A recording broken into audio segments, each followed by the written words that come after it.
Hello everyone, welcome back to ESL Drill. This is part 2 of the drama The Dear Departed.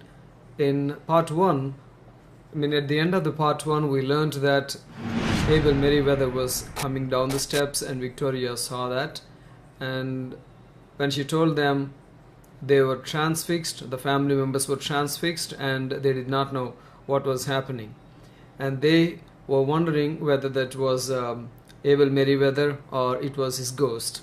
Okay, let's proceed from then. Now when Abel Merriweather saw Victoria coming down the steps, or in fact running down the steps, he saw, and then he asked all of them, what's the matter with little Vicky? Here Vicky is Victoria, and he asked them what happened to Victoria and why she was running. He sees Ben and Mrs. Jordan, and then he says, hello, what brings you here? How's yourself, Ben? Now Abel thrusts his hand at Ben, who skips back smartly and retreats with Mrs. Jordan to a safe distance below the sofa. Mrs. Slater said, approaching Abel gingerly. Father, is that you? She pokes him with her hand to see if he is solid. Abel said, of course it's me. Don't do that, Amelia. What the devil do you mean by this tomfoolery? Mrs. Jordan said, you took us by surprise, Father. Are you keeping quite well? Abel said, trying to catch the words. He said, what? Oh, let's go back and then try to understand. Abel said, what's the matter with little Vicky? He wanted to know why Victoria was running down the stairs. And he also looked at Ben and Elizabeth. He asked this question, what brings you here? Look at this here. What brings you here means, why are you here? What's the reason for your being here? And then Abel now also asked, how is yourself, Ben? How is yourself is like, how are you? That's a very informal way of saying or asking a question. Abel thrust his hand. Look at this thrust here, push. So Abel pushes his hand at Ben, and Ben skips back, means moves back, goes back very smartly and retreats with Mrs. Jordan. Retreat again means move away. He goes back and moves away from Abel Merriweather. And then Mrs. Slater, she was in doubt. She could not believe how she could not believe how her father was still alive. So she approached Abel gingerly. Gingerly means here very carefully, cautiously. She approached him and then said, Father, is that you? And when she asked this question, she poked Abel Merriweather with her hand. Actually, she pushed her finger at Abel Merriweather just to check if he was solid or not. Now, if he was solid, he was alive. Otherwise, it might be a ghost. Now, Abel said, of course it's me. He confirmed that it was him, and he also asked her not to do that. And he expressed his annoyance. Look at this here. Annoyance or irritation, anger. What the devil do you mean by this tomfoolery? Now, what the devil, and then a question can be used like this in order to show surprise or annoyance. Now he was surprised, he was really annoyed because Mrs. Slater, Amelia, poked him with her hand. Mrs. Jordan said, you took us by surprise, Father.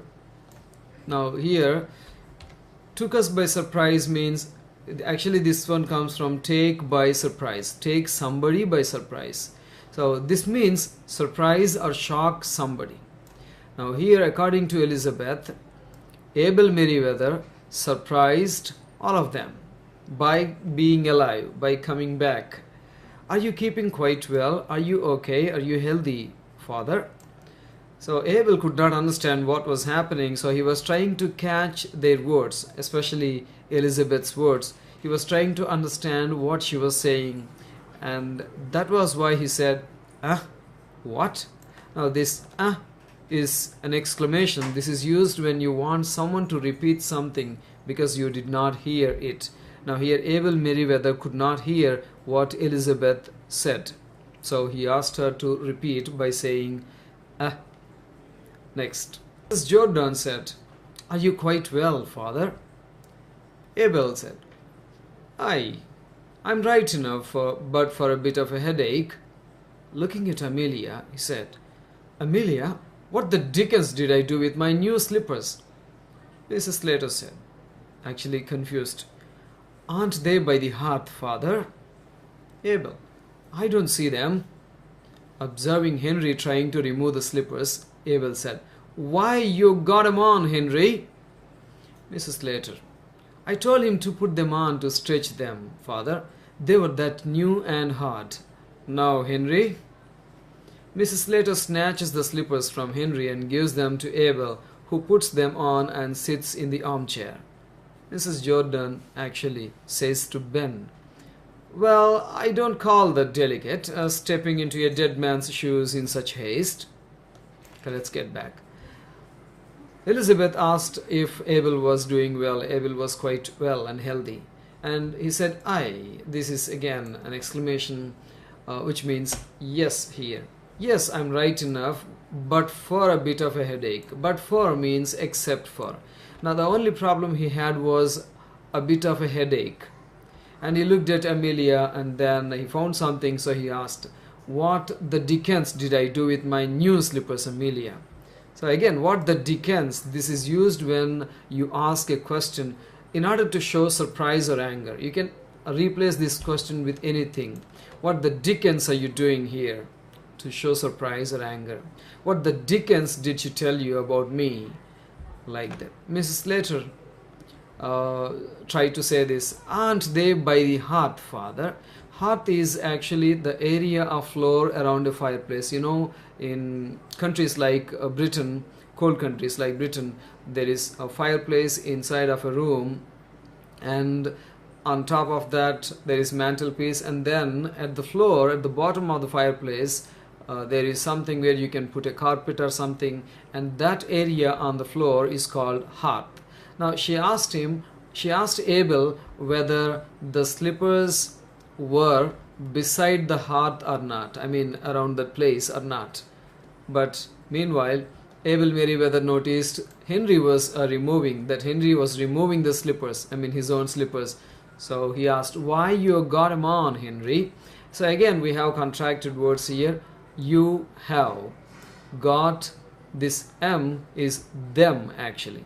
Why you have got them on, Henry. Now here them refers to the slippers that belonged to Abel Merriweather. Why you have got them on, Henry. It simply means, why are you wearing my slippers, Henry? Now Mrs. Slater tried to make it up by saying that she actually asked Henry to put them on so that they would stretch, because the slippers were they refers to slippers, they were new and hard. So in fact she acted as if she were really trying to help her father. In fact, not. We understand that they were hypocritic, they were dishonest. Now Mrs. Slater snatches the slippers from Henry and gives them to Abel. Now snatch, what does this mean? When you snatch something from somebody, you take something from somebody using a lot of force and violently. Now she snatched the slippers from Henry and gave them back to Abel, and Abel put them on over them and he sat in the armchair.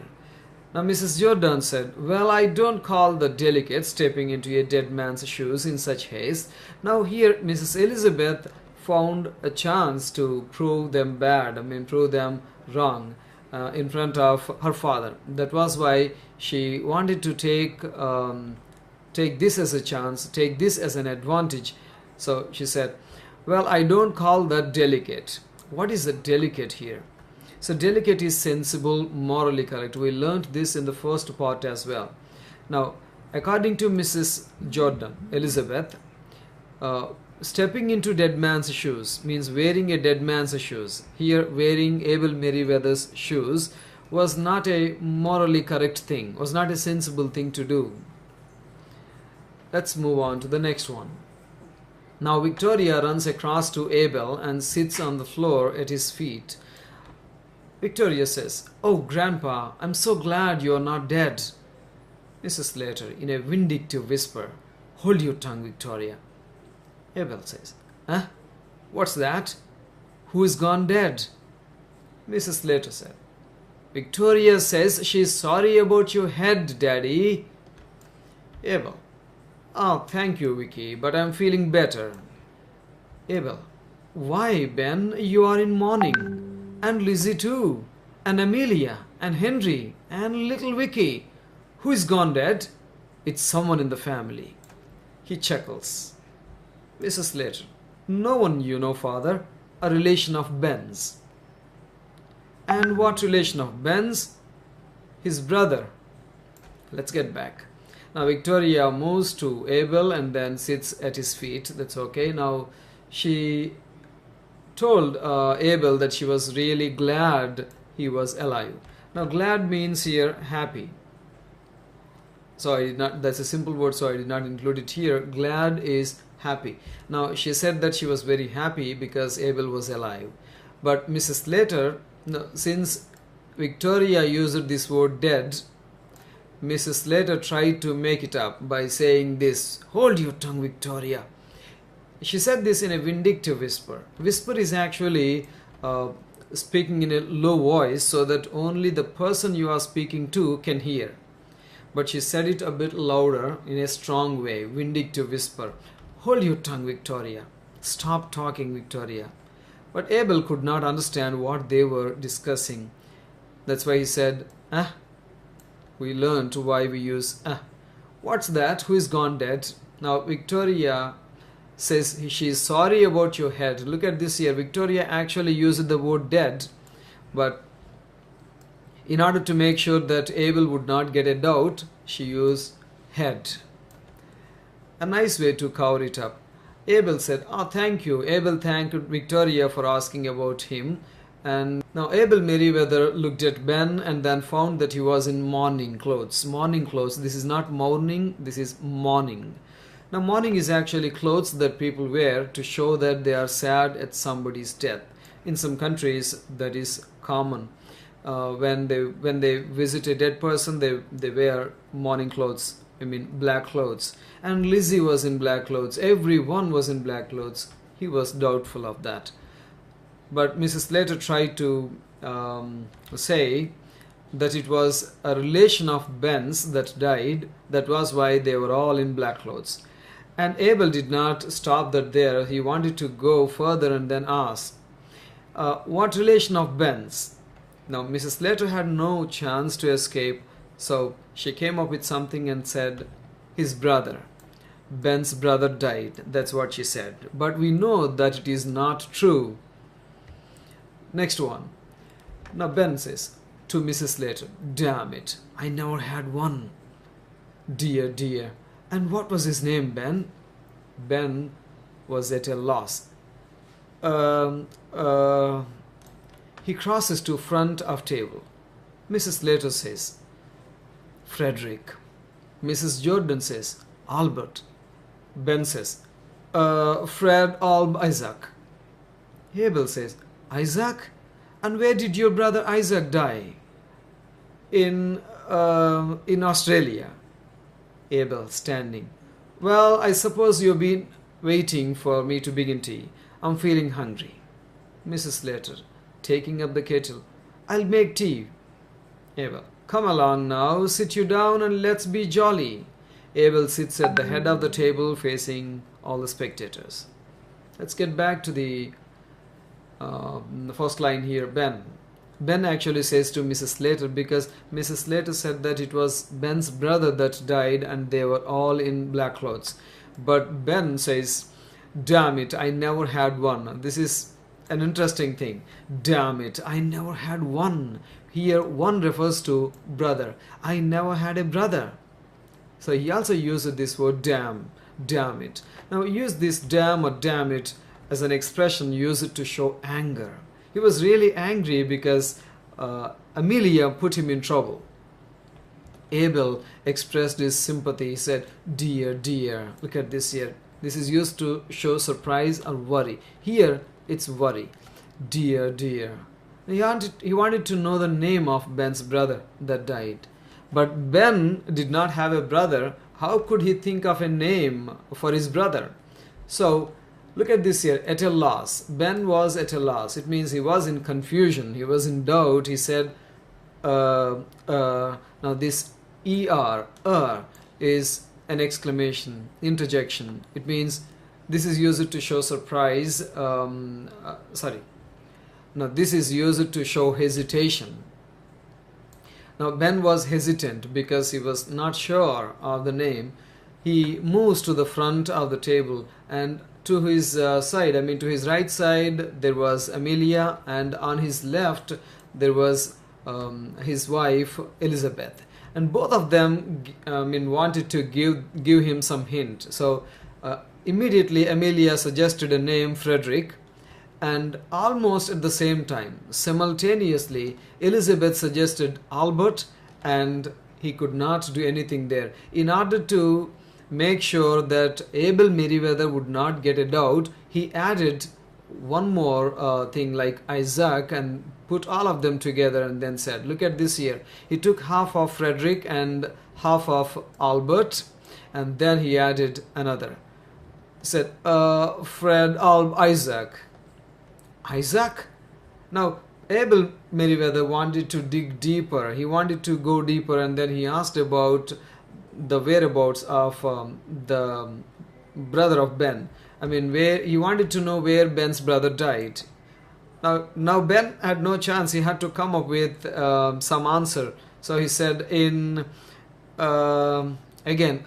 because he was hesitant. He did not know. In Australia. No, but anyway, luckily for them, Abel stopped going further with questions. He said he wanted to have tea, and then he asked all of them to have tea. Sit down and have tea. Now here, spectators are people who watch you. Now here, all of them were facing Abel Merriweather, so they were spectators. Let's move on to the next slide. Abel, suddenly recollecting, Amelia and Henry, what the devil did you mean by shifting my bureau out of my bedroom? Henry and Mrs. Slater are speechless. Do you hear me? Henry, Amelia. Mrs. Jordan, what bureau was that, father? Abel, why, my bureau, the one I bought. Mrs. Jordan, pointing to the bureau. Was it the one, father? Abel, that's it. What's it doing here? What's it doing there? A pause. The clock on the mantelpiece strikes 6. Everyone looks at it. Drat me if that isn't my clock too. What the devil has been going on in this house? A slight pause. Now Abel Merriweather suddenly recollected something. Recollected means he remembered. He remembered something, and then he asked Amelia by actually showing surprise and annoyance. He realized that his bureau was downstairs instead of upstairs in his room. So he asked by showing his annoyance, and Henry and Mrs. Slater understood that he realized everything. So they were speechless. They could not speak anything. Now Mrs. Jordan found an opportunity again. So he wanted to turn Amelia and Henry Slater like bad people, and then in front of Abel Merriweather, so that she could get benefit out of the situation. So what bureau was that, father? Now Abel said it was his bureau, and then she asked whether it was his bureau or not. And you know what happened? At the same time, the clock on the mantelpiece struck 6. Now struck. Now it started ringing, it started making sound. It was 6 o'clock, and then there was that sound. And immediately Abel Merriweather looked at it, and we know very well that it was Abel Merriweather's clock, which was brought down by Amelia. Now he realized that it was his clock, and then it was there. He could not understand why it was there. So he said, drat me. Again, use it to show surprise. So he said that it was his clock and why it was there. And he also could not understand why these things were happening. So he said, what the devil has been going on in this house? It means what has been happening in this house? What has been going on in this house? Ben said, well, I'll be hanged. Mrs. Jordan, I'll tell you what's been going on in this house, father. Nothing short of robbery. Be quiet, Elizabeth. I'll not be quiet. Oh, I call it double-faced. Now, Elizabeth. And you too, Henry. Are you such a poor creature that you must do every dirty thing she tells you? Abel, rising and thumping the table. Damn it all. Will someone tell me what's been going on? Yes, I will. I'll not see you robbed, father. Who's been robbing me? Now, Ben realized that he would be caught by his father-in-law, Abel Merriweather, because he called him drunken old beggar when he realized that Abel Merriweather had not paid the premium. Now he would be caught and he would be in trouble. But Mrs. Jordan said that it was like a robbery that was happening in the house. Nothing short of robbery. Nothing short of means here equal to. Now, if something is nothing short of something else, that is equal to that thing. So he asked, Mrs. Slater asked Elizabeth to be silent, but she denied. She did not want to be quiet, and she also called Amelia double-faced. She said that Amelia was a double-faced woman with double standards, dishonest, hypocritical. Hypocritical people behave as if they follow certain good qualities, moral qualities. In fact, they do not possess them. They do not have them. Now, Henry also wanted to stop Elizabeth from speaking, but he failed in his attempt. And moreover, Mrs. Jordan criticized Henry Slater because he listened to Amelia and then did everything she ordered. She asked him to do. She criticized for that. And Abel stood and then he thumped the table and then showed his displeasure, annoyance, surprise, and he wanted to know what was happening in the house. And finally Mrs. Jordan told him that someone was trying to rob, and Abel wanted to know who was robbing him. Let's move on. Mrs. Jordan said, Amelia and Henry. Abel Merriweather asked, who's been robbing me? Amelia and Henry. They have stolen your clock and bureau. Working herself up, they sneaked into your room like thieves in the night and stole them after you were dead. Shh! Quiet, Elizabeth. Mrs. Jordan. I'll not be stopped. After you were dead, I say. Abel. After who was dead? You. But I'm not dead. No, father, but they thought you were dead. A pause. Abel gazes round at all of them. Oh, so that's why you're all in black today. You thought I was dead. He chuckles. That was a big mistake. He sits and resumes his tea. Mrs. Slater, sobbing. Father. Now Mrs. Jordan explained that it was Amelia and Henry who were trying to rob his things. And she also told him that it was Henry and Amelia who stole his clock and bureau. And she also added her own interpretation, her own imagination. Look at this here, work yourself up. Means here, add something on your own to improve the situation or to improve the narration or something. Now she did not know how Amelia and Henry actually stole the bureau and clock. But she created her own story. She said they sneaked into your room. Sneaked into means here entered secretly. They secretly entered your room like thieves and stole those things after you were dead. Now Henry and Mrs. Slater tried to stop her by saying shh, but they could not get any help. Mrs. Jordan continued saying that, and then Abel wanted to know who was dead, and Mrs. Jordan said it was him. Okay, you know what happened? Now, Mrs. Jordan said that they thought, I mean, Amelia and Henry were, Mrs. Jordan said that Amelia and Henry thought Abel was dead. And Abel understood what really happened. That's why he said he understood why they were all in black clothes. And he also told them that it was a big mistake. And Mrs. Slater started crying, sobbing, crying, taking long and deep breaths, like a child cries uncontrollably. She was sobbing. The next one.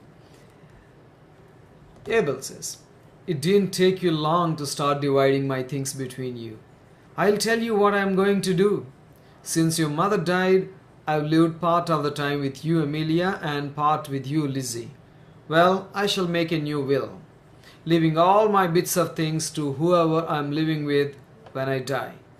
How does that strike you?" Mrs. Jordan: Father, it's quite time you came to live with us again. We'd make you very comfortable. Mrs. Slater: No, he hasn't been with us as long as he was with you. Mrs. Jordan: I may be wrong, but I don't think Father will fancy living on with you after what's happened today. Now Abel, after realizing the truth, he told all of them this thing. Now he also showed his worry for they tried to, for means here because they tried to divide his things thinking he was dead. And he also told them that he lived some time with Elizabeth and some time with Amelia. And he also told them that he decided to make a new will. So you'll come across this word again in the next slide. Will is a legal document prepared by somebody about his property. Now, the person decides who should get benefited out of his will, out of his what you call property, the money he has, everything. So in a simple terms, in a simple way, will is a legal document that says what should happen to one's property after their death. Now he decided to make a new will, and he also told them that he would give all his bits of things, all his property, to whoever he was living with when he died or when he would die. Now that's a tricky tricky decision actually. So if Abel was living with Elizabeth when he died, Elizabeth would get the property. Otherwise, Amelia, if he was staying with Amelia, Amelia would get all that. Now he also asked them a question like this: how does that strike you? It means, in a simple way, how is my idea? How is this plan? What do you say now? And Mrs. Jordan immediately came up with an idea. She said, Father, it's quite time you came to live with us again.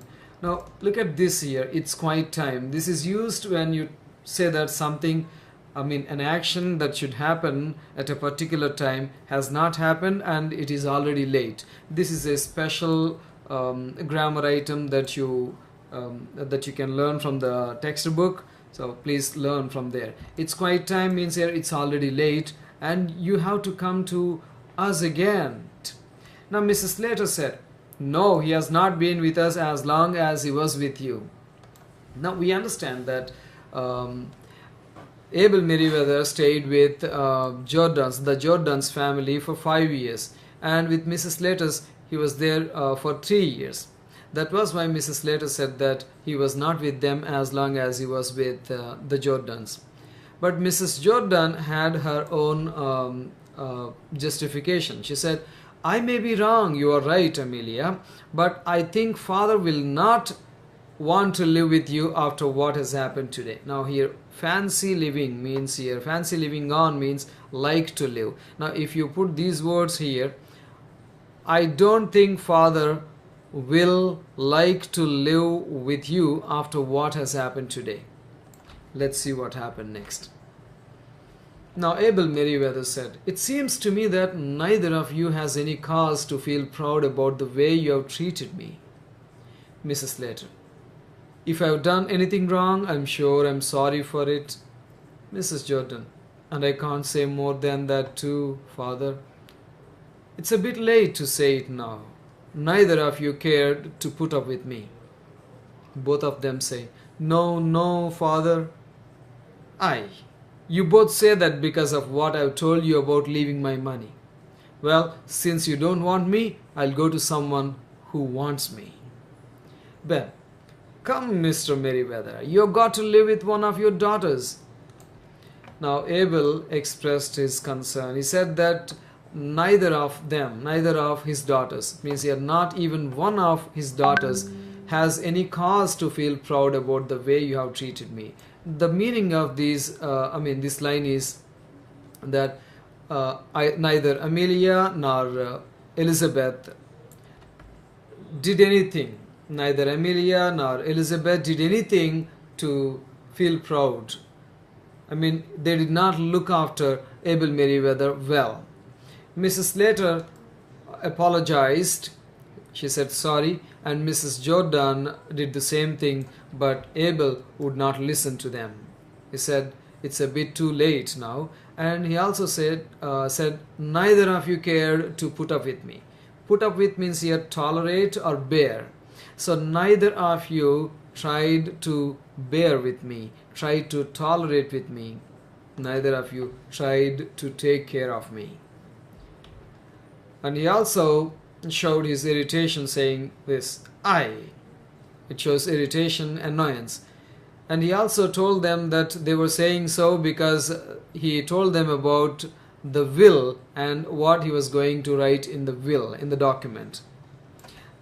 Because Abel Merriweather told them that the person who he was staying with would get the money and property, they were trying to have him in their houses. But Ben came up with a suggestion, "Come, Mr. Merriweather, you have got to live with one of your daughters. Why do you want to go to someone?" Because Abel Merriweather told them that he was going to someone who wanted to take care of him. Now let's see what Abel said. Abel said, "I'll tell you what I've got to do. On Monday next, I've got to do 3 things. I've got to go to the lawyer and alter my will. And I've got to go to the insurance office and pay my premium. And I've got to go to St. Philip's Church and get married." Ben and Henry together. "What?" Mrs. Jordan. "Get married." Mrs. Slater. "He's out of his senses." There is general consternation. Abel said, "I say I'm going to get married." Mrs. Slater. "Who to?" Abel came up with 3 things. Actually, he told them that he was planning to do 3 things. First thing, on Monday, the first thing that he would do would be this. First one, he would go to the lawyer and alter his will. Alter means change. He would change his will, and he would go to the insurance office and would pay the premium, the insurance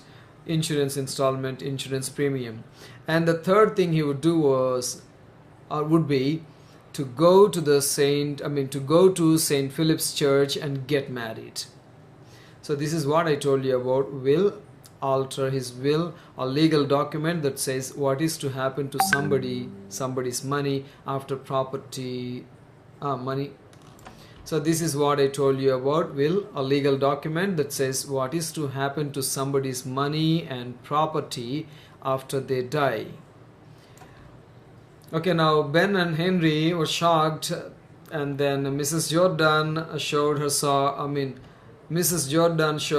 surprise, and Mrs. Slater had an opinion. She felt like this. She felt that her father was out of his senses, and then she showed consternation. Consternation means here a real worried feeling. She was really worried that maybe he went mad or something like that.